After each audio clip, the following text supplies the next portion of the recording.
And now it's my pleasure on the Gary Snyder Show to introduce Duff McKagan, new author, It's So Easy, and Other Lies, former bassist for Guns N' Roses, one of my favorite groups of all time. Duff McKagan, welcome to the Gary Snyder Show. Thanks so much. Thanks for having me on. When people write books, they usually have a story to tell and the reasons behind it. Tell us why you decided to write this book and why now. Great. Yeah, great question. Well, that's a good angle to start this thing. I really, about 3.5 years ago, I was given, out of nowhere, a Thursday column at the Seattle Weekly. I'm from Seattle.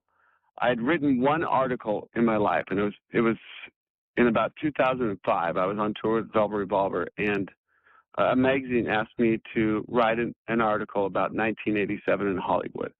And I wrote this article. They knew I'd gone through college recently and assumed that maybe I'd be able to put a couple sentences together. And I did, and that was it. I thought that's my writing career. I wrote that one article for that one magazine. And a couple of years later, Seattle Weekly gave me a column. And I wasn't vying for it. It just kind of came out of nowhere. Again, I was on the road with Velvet Revolver, and I was kind of more terrified about having this column than I was about playing a gig in front of 10,000 people that night. Like, uh-oh. Because in words, you have to have a point, you have to have an arc, you have to tell a story or have an angle or whatever. And suddenly I got that first column out. The second week, I got another column out, and I was getting a bit more comfortable. Third week, a bit more comfortable. But the fourth week, I found that I could articulate my thoughts and stuff much better in the written word than I ever could talking about it. And it was unexpected, this whole thing. And then I was given another column with Playboy. So suddenly I had 2 columns a week, and I was writing a lot of words.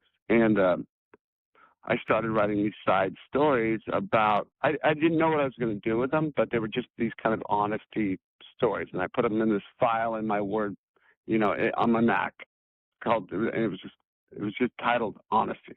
And I was throwing these words in there. I was throwing these 1,000 words at a time or 2,000 words at a time into this honesty file. And I had no burning desire to tell my story, but my story was suddenly being written, and I was writing it. I gave about 20,000 of those words to my editor at Playboy, this guy Tim Moore, who had edited Hunter S. Thompson's, a couple of his books and bunch of articles for Playboy. Really great editor, and a guy I trusted because I was working with him. And he read it, and he kind of switched around the order of the documents I sent him, and sent me this 20,000 word thing back. I mean, they were my words, and it was an arc of a story. And it was really, for me, it took my breath away a little bit, because there it was, the kind of warts and all, my truth.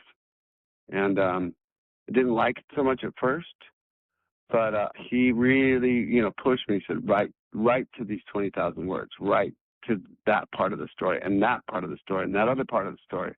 And I started doing it and found a groove, and sort of like Forrest Gump, I just kept writing. And at the end, I had probably twice as many words that are in this book. But it was this sort of whole story, and I think it's important. And I'm a book nerd, so writing a book is something I've always aspired to do. And here we go. Here it's out. How did you come up with the name It's So Easy? Obviously, a song from your Appetite for Destruction album.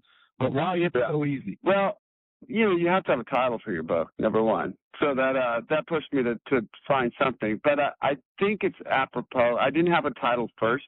The title was the very, very last thing. And I think it describes the whole thing.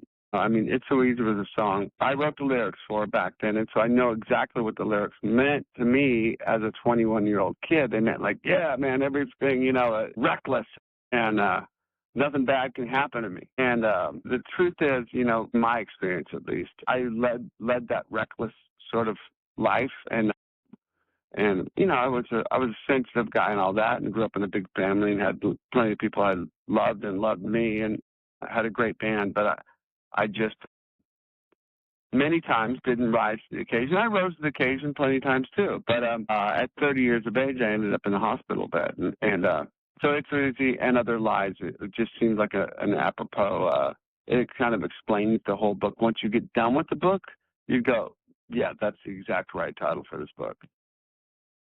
You know, my first experience with Guns N' Roses actually came in a dorm room at Ball State University when a friend of mine said, hey, I have 2 tickets to go see David Lee Roth up in Fort Wayne, and there's this new awesome band opening up for him called Guns N' Roses. Do you want to go? I did, and I've been hooked ever since. Kind of give us your take on the beginning years of Guns N' Roses and kind of how it fell apart. Oh, man, you got to read the book. I mean, I can't explain to you in a soundbite.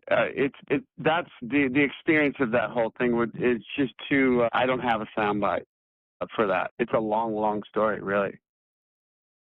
Well, when you take a look at your book, what do you want readers to take away from your book and about you? I don't know if I want books that I read. I don't know if the authors want their readers to take away anything. It's my experience. It's out there.